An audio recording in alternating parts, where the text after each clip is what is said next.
Ek sien hier losietjie daar op die muur daar agter wys dat dit al tyd is, maar ek het nie die kerkklok hoorlei nie, maar ek dink dis in 'n sekere opsig waar van die NG Kerk. Hulle sê ons is die tyd vooruit. So dit maak perfek sin. Ja, hartlike goeiemôre aan elkeen van u weer eens. Wat 'n voorreg, 'n wonderlike voorreg om in die huis van die Here saam te kom as sy kinders. Ons het 'n goddelike afspraak soos ons weet. En ons weet die Here is vanoggend hier teenwoordig deur sy gees, deur sy woord. Ek open vir ons dan vanoggend met 'n fotum uit Openbaring uit. En dit sluit natuurlik aan by ons lydenstyd. Ons is nou in week nommer 2. Dit is die tweede Sondag van lydenstyd. En baie dankie vir die dames wat vir ons so 'n pragtige uitbeelding het hieronder met die kruis en die doringdraad wat sekerlik Jesus se lyding versimboliseer, die wit doek wat sekerlik iets van vrede, God se vrede simboliseer en die 3 kersies wat die 3 eenheid van God uitbeeld. Baie dankie daarvoor. Kom ons raak so 'n oombliekie stil en luister dan na hierdie woorde uit God se woord. Aan hom wat op die troon sit en aan die lam behoort die lof, die eer, die heerlikheid en die krag tot in alle ewigheid. Geliefde in die Here Jesus, ontvang dan nou God se seën in hierdie oggend. Genade en vrede vir jou. Van God ons Vader, in sy Seun, ons Here Jesus Christus, deur die kragvolle werking van die Heilige Gees. Amen. Die Here se kinders antwoord hom met vers 1 en 3, Here redder groot en magtig. In 1 Johannes 2 skrywe hy dan, hy sê, dit skrywe ek aan julle, my liewe kinders, dat julle nie moet sondig nie. En as een van ons sondig, ons het die Here Jesus Christus as die regverdige voorspraak by die Vader. Hy is die versoening vir ons sondes. En nie net vir ons sondes nie, maar ook van die hele wêreld.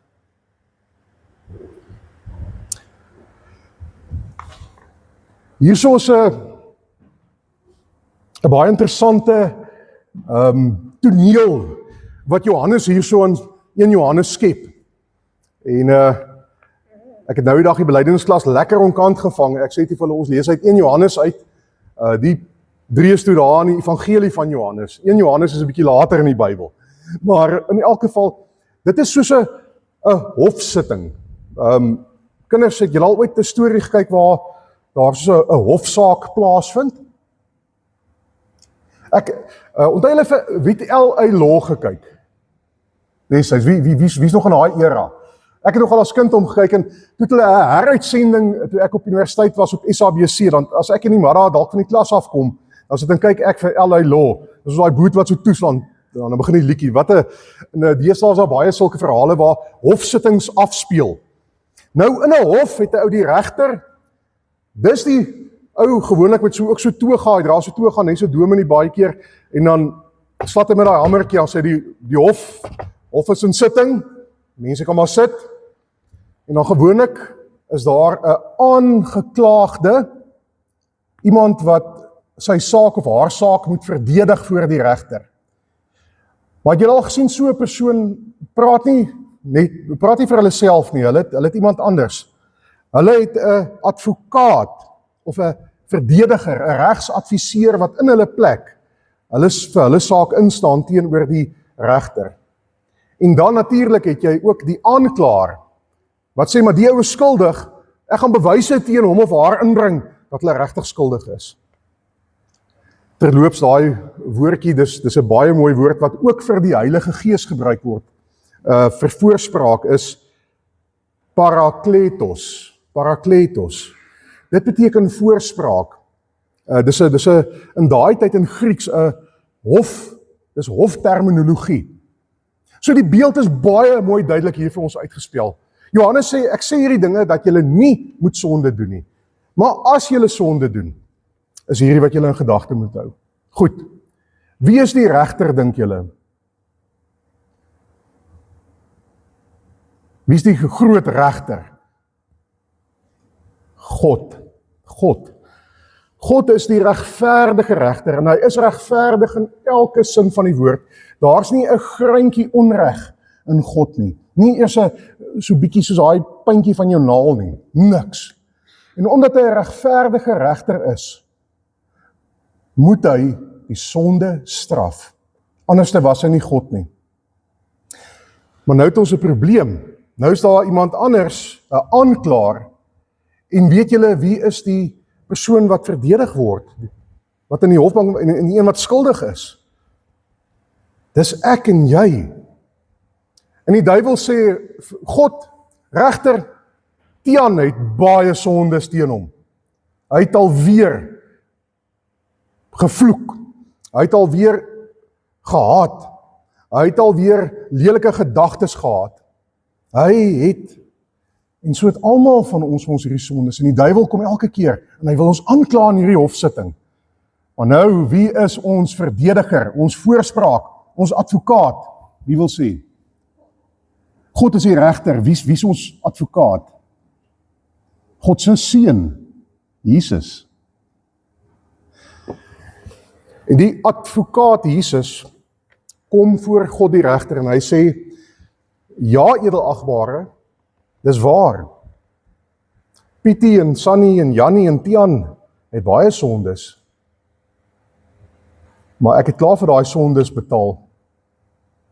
Ek het klaar die straf op my gevat. En dan sê God, goed, dis regverdig, die straf vir die sonde het op die voorspraak gekom op Jesus. Die aangeklaagde is vry om te gaan. Daar's geen skuld teen hom of haar meer nie. Kinders, ek hoop ek kan iets vir julle verduidelik uit 1 Johannes uit wat sê die Bybel, gemeente, oor ons toestand voor God. Ons het sonde, dit is verseker so, maar ons is nie meer sondaars in God se oë nie. Ons is vrygespreek, want ons voorspraak, ons advokaat, tree vir ons in voor God. Om die waarheid te sê, Romeine 8 sê, die Heilige Gees is ook ons parakletos, ons voorspraak.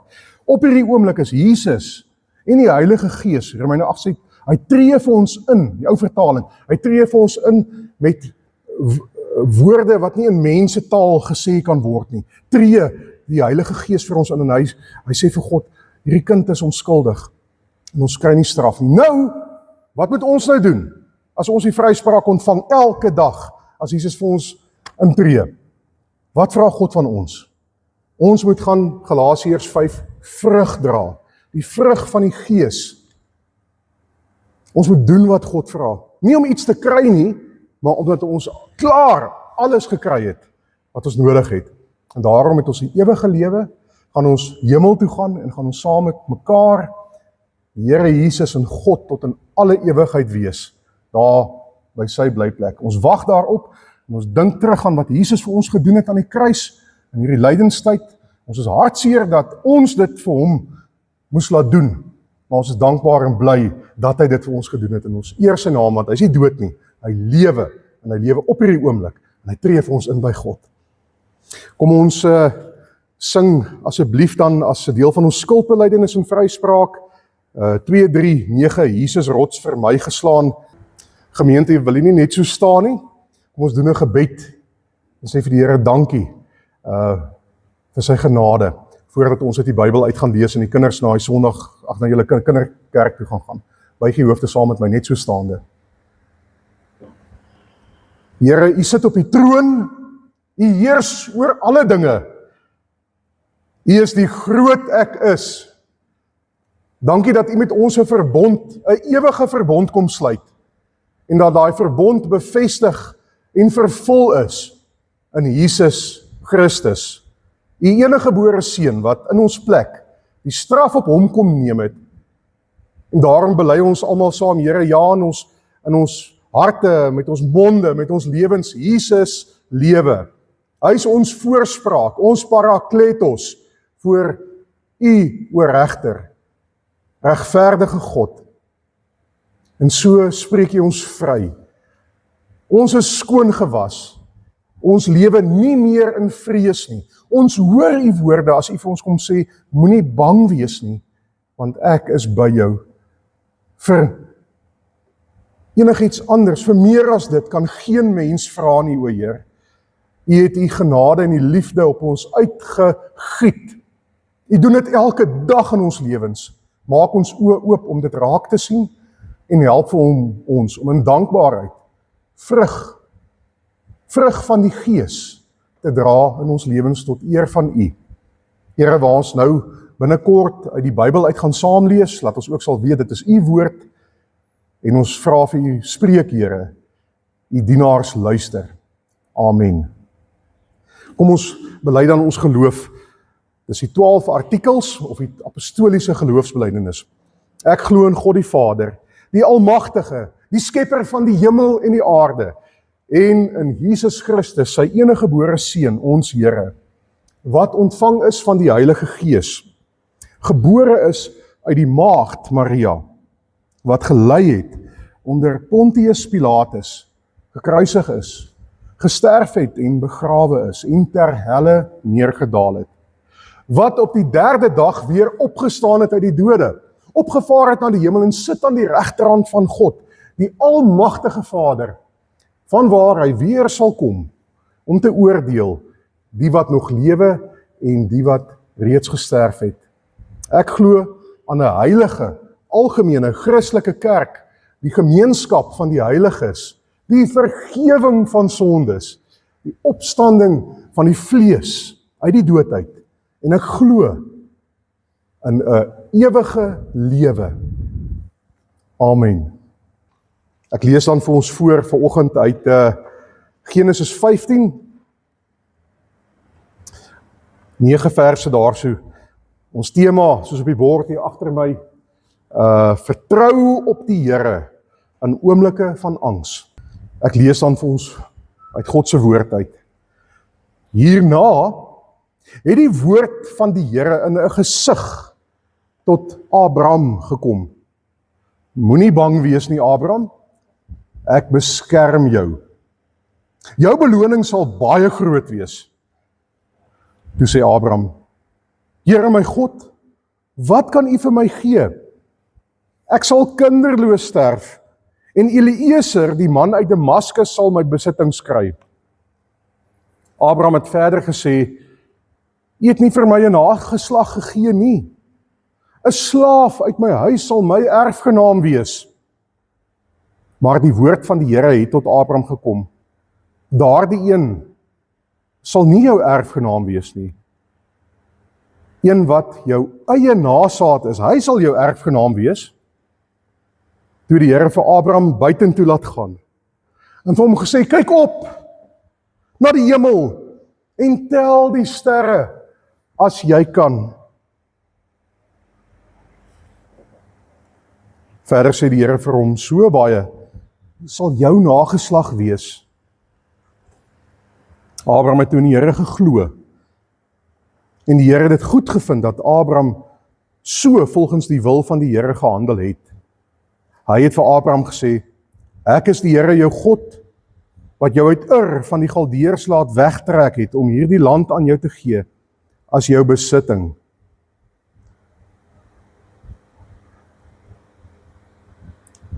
Maar Abraham vra, hoe sal ek weet dat ek dit sal besit? Here my God? Ons skriflesing tot sover. Die Here beloof vir die vader van alle gelowiges, Abraham, 'n groot nageslag.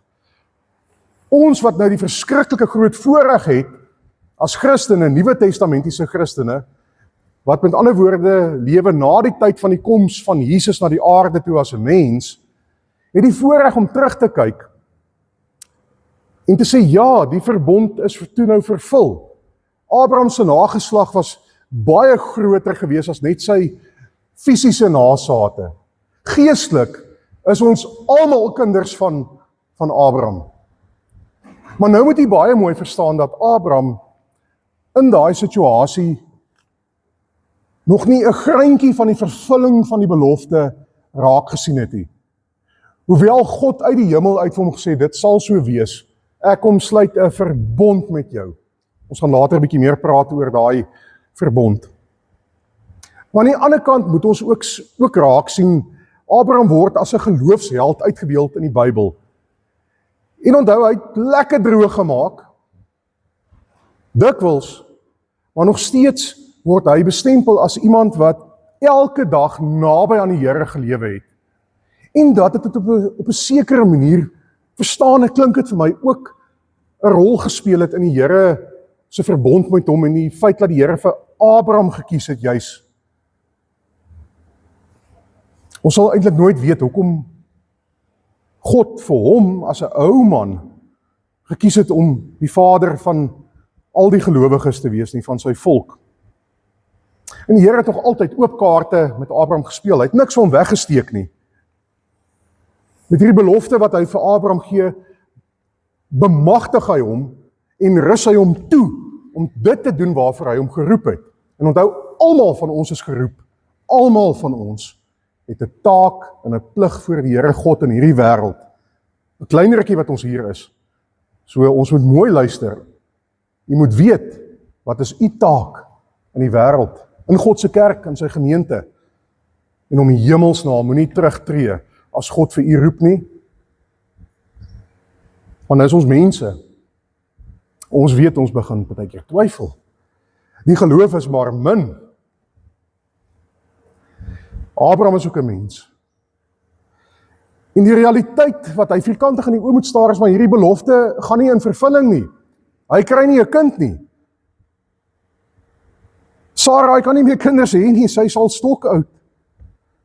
En so begin hy self plannetjies maak. Sy eie plannetjies. Hy sal maar dalk eerder by sy slavin 'n kind kry. En ek dink tog, ek en u, ek wil waag om sê, ons identifiseer baie makliker met hierdie weergawe van 'n twyfelende Abraham as die geloofsheld wat elke dag naby aan die Here lewe, op sy knieë, wagtend soekend vir God se wil.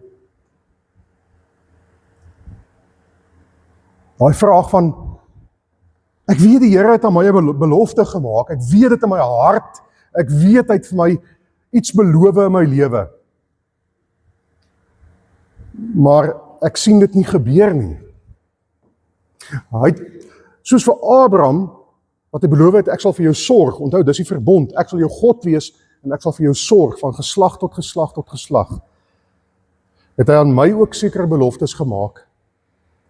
Hy het vir my ook gesê, die verbond aan Abraham is dieselfde verbond aan my, en my geliefdes, en my gesin, en my familie, en my vriende, en my kerk. Ek sal vir jou sorg, sê die Here. Maar ek sien dit nie lekker nie. Ek sukkel om dit raak te sien. Nou wat nou? Moet ek nog steeds glo en vertrou? Ja, die Here vra dit. Maar nou trap ons in dieselfde slaggat as Abraham. Ons begin ander plannetjies maak. Ons dink, ons moet nou maar eerder God se werk vir hom doen. Ek moet nou gaan begin alternatiewe gaan skep, want dinge werk nou nie vir my uit nie, en ek begin twyfel oor God en sy woord. Sal God vir my sorg? En dis juis op hierdie laagtepunt, liewe gemeente, wat God vir Abraham kom ontmoet. Met daai woorde, is die pragtig, dit herhaal baie in die Bybel, waar God sê, keer op keer, moenie vrees nie, moenie bang wees nie. Ek wens hoe God kon uit die hemel uit vanoggend vir ons so kliphard kom sê, moenie bang wees nie, my kinders. Ek sal vir jou sorg, ek het beloof. Maar ons het sy woord, en ons het sy Heilige Gees wat dit vir ons kom sê. Ons moet dit raak sien, ons moet dit hoor, en ons moet dit glo. Angs, vrees, benoudheid. Ek wil amper sê, almal van ons ken dit. Dit kom, en hopelik gaan dit ook weer. Daardie ding van, ek raak in die aand wakker, of ek slaap glad nie, want ek rol rond en wonder, sal die Here dan vir my sorg? sal hy vir my gee wat hy beloof het. Moet ek nie dalk self begin plannetjies maak nie. En 'n angstigheid pak jou beet en daai angs verlam vir jou. En dit maak jou vertwyfelend. En wat doen die angs en die vrees? Dit maak dat jy nie jou roeping kan uitleef nie. Dis nie net Abraham wat daai roeping gehad het nie, onthou, dis almal van ons, elke kind van God. En met groot deernis kom God na Abraham toe. En dis interessant, 'n mens sou verwag dat God, hierdie groot regter en God en verbondsluiter, homself al vervies vir Abraham, en sê, maar jou swak gelowige, ek gaan liewer met iemand anders se verbond sluit, want jy is duidelik nie die ou met wie ek 'n pad kan stap nie. Nee, hy sal dit ons nooit doen nie, en hy doen dit ook nie met Abraham nie. En hy kom sit nie langs Abraham daar op sy bedjie die aand, en ek skat, dit was seker in so 'n tent gewees, en sê, Abraham, ek gaan nou 'n teologiese uitleg vir jou gee, van waarmee ek as God besig is, nie, sodat jy nou mooi kan verstaan, waarmee ek die almagtige skepper van hemel en aarde in jou lewe en jou nageslag mee besig is. Abraham hoef dit nie te weet nie, liewe gemeente. Ek en u hoef nie al die antwoorde te hê nie. God is dit glad nie aan ons verskuldig nie. Jy hoef nie te gaan soek vir al die antwoorde, hoekom God dit en dit en dit in jou lewe laat gebeur het nie. Hy vra glo en vertrou, dis jou werk. Dit was Abraham se werk. Nee, God vat vir Abraham uit sy tent uit en hy vat vir hom, ek skat dus seker daar teen 'n koppie uit ergens op 'n kristalhelder woestynnag. En hy sê vir Abraham, lig jou kop op. Kom uit hierdie toestand waarin jy is, kyk op. Wat sien jy? En Abraham, ek weet nie vir hoe lank nie, het gestaar na daardie kristalhelder sterrehemel. 1, 2, 3, 4, 5, 6. En hy kan nie eers die galaksies en die planete tel nie, wat miljoene, biljoene ligjare ver is nie. En hierdie groot uitspansel van God is hy maar 'n klein stofkorreltjie, waarmee God 'n ongelooflike groot plan het. Kyk Abraham. En hy sê niks verder nie. Abraham het vir homself besef, God is God. En dan lees ons daai woorde, en Abraham het geglo.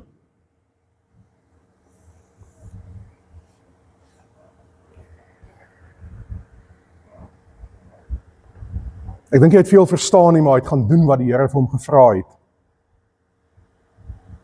Met al sy foute wat hy gemaak het. Ons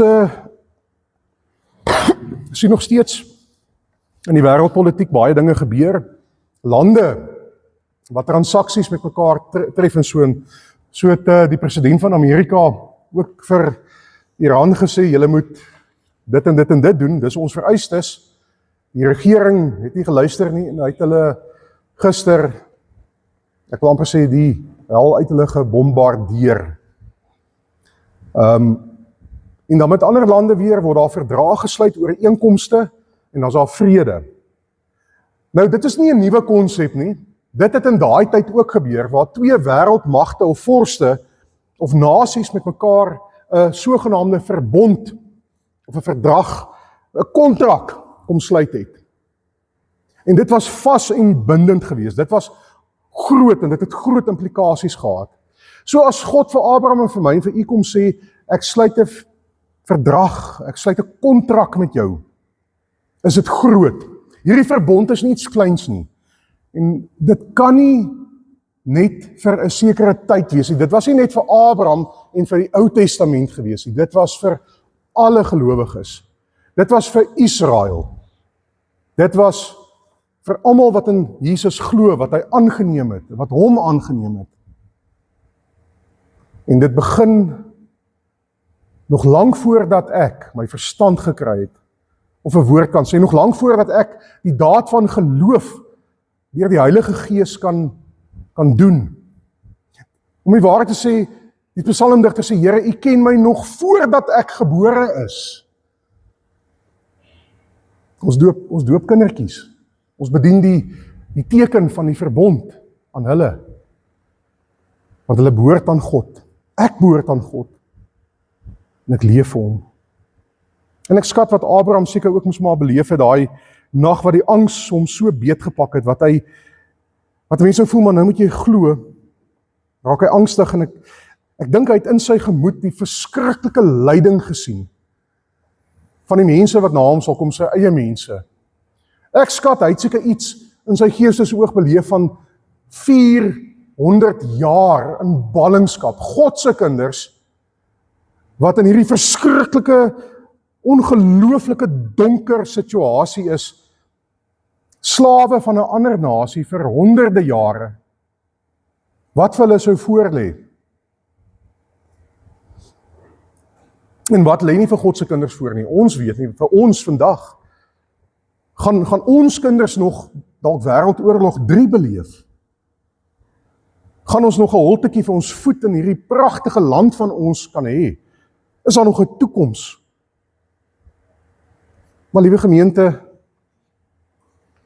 en ek wil sommer nou deurtrek na die lydenstyd waarin ons nou is. U moet weet, ons moet vanoggend weet, dat God 'n volmaakte plan alreeds gehad het met die skepping van die wêreld, al met Adam en Eva, nie eers met van voor dit, dat hy sy eniggebore seun sal gee om in ons plek ter helle neer te daal, die dood binne te gaan, die donkerste van dieptes wat jy jouself kan voorstel, daai absolute verlatenheid van God en mens, het hy deurgemaak, alreeds, in ons plek, ons voorspraak, sodat ons kan weet, die bietjie beproewing, wat God met respek gesê kies, om vir ons te laat deurgaan hier op aarde, is deel van sy groot plan. Dit is niks in vergeleke met die donkerte en die verskrikking van die hel nie. Ons wil dit nooit ken nie. So byt vas, sê die Here. Glo in my, kom sê God vir jou. Moenie bang wees nie. Geliefdes, vertrou op die Here in die oomblikke van u diepste angs. Hy is met u. Hy is met ons. Amen. Bid asseblief saam met my.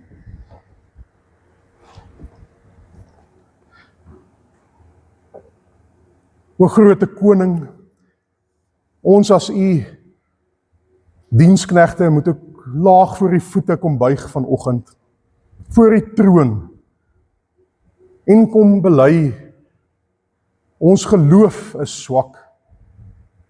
Here, dalk juis omdat ons nie 'n hoë siening van u het nie, ons dink aan u, moet ons maar bely baie keer as 'n klein God, wat klein dinge doen in mense se lewens, terwyl ons eintlik weet, nog altyd deur die eeue heen, is dit nog dieselfde God van daai tyd wat vandag in ons lewens, in my lewe is.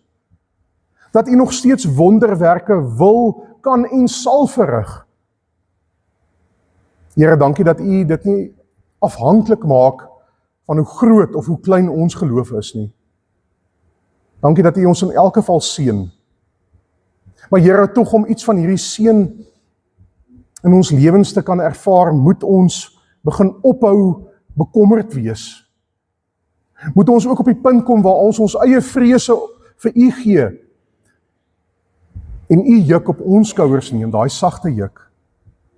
Here, ergens iewers moet ons tog besef wat dit vir u gekos het om u enigste seun in ons plek te gee, die verskriklike opoffering wat dit gevra het. En ja, hy is die lam van God, die finale offer.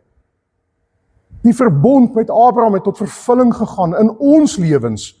En nou kan ons in hierdie stroom van genade en liefde, met die Heilige Gees, u self wat in ons lewens werksaam is, u wat die woord op ons harte kom skryf, die pad stap. En Here, help dan ook vir ons, om ons rug te draai, om ons oë weg te draai van die donkerte, van die mismoedigheid, van die hopeloosheid, van die hartseer, wat ons dikwels onsself soos 'n muur invoel vasloop, dat ons sal boontoe kyk, en die sterre hemel saam met Abraham sal sien, en sal glo. Kom ons klein geloof tegemoet, o Heer. Help ons om meer getrou te wees. Stywer aan U vas te hou. Dankie dat U ons nooit sal los nie. En Here, dan in hierdie gebed vra ons ook dat nog steeds dat U vir ons sal seën in die natuur, in die landbou, wat U wil daar geskied, Here, sorg vir ons. In Jesus se naam bid ons dit. Ons bid in Jesus se naam vir ons dorp, vir Standerton. Dis nie lekker om te sien as dinge agteruit gaan, Here. Ons almal wil in 'n vreedsame en 'n mooi plek bly. Seën ons dorp, Here, seën ons dorp se mense. Dankie vir die water wat teruggekom het plek, Here. Ons bid vir water, ook vanoggend saam met die ander gemeentes. En Here, waarvoor kan ons nog bid? Ons bid vir ons ou mense, ons bid vir ons jong mense. Ons dra ons hele lewe aan U op. Eintlik wil ons maar net kom vra, Here, laat U wil geskied. Ons vertrou U in alle dinge. En ons hou aan U vas, want ons weet, U is ons enigste redding en ons enigste hoop. Amen. Ons gaan een vers sing van In U is vreugde. Vrede en vreugde. Staande, die 492. Daarna gaan ons die seën van die Here ontvang met die uitspreek van die seën. En ons respons, ons reaksie op dit gaan dan vers 2 wees van daai selfde lied. 'n Mooi en 'n rustige Sondag vir elkeen van u en 'n geseënde week. Die vryspraak van ons Here Jesus Christus, die liefde van God ons Vader en die teenwoordigheid van die Heilige Gees gaan met jou. Amen.